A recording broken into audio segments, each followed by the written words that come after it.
स्वातंत्र्याचा काय आहे? दिन आहे.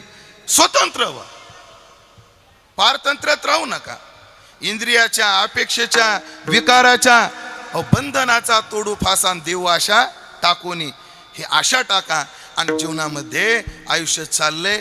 आणि काय जीवन जगायचंय ना, जगायचंच किती आहे, आणि जेवढं जगायचं तेवढं सुखानं जगायचं की नाही.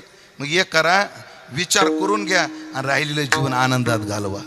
नाहीतर तुमचं जीवन विचारहीन जीवन, मरेपर्यंत दुःखातच जाणार आहे. हो, मला माता माऊल्यांना विचारायचं, सगळं काम करून मग झोपू म्हणणारी शहाणी, आधी झोप घेऊन मग काम करू म्हणणारी शहाणी? हा बघा, ह्या सगळ्या म्हणतात काम करून झोपणारी शहाणी. नाही तर येऊ आधी झोप घेऊ मग काम करू. झोप लागून गेली तर काम राहून जातं, हे ध्यानात ठेवा.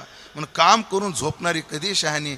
याचा अर्थ मरण जेव्हा यायचं तेव्हा येईल, मरायच्या आधी मरू आणि मरायच्या आधी विचारानं संपन्न होऊ. पण विचारहीन झालेल्या माणसाला हा विचार जागा होत नाही. म्हणून विचारी संत आम्हाला एकच सांगतात. काय सांगतात? अभंगाचं पहिलं चरण.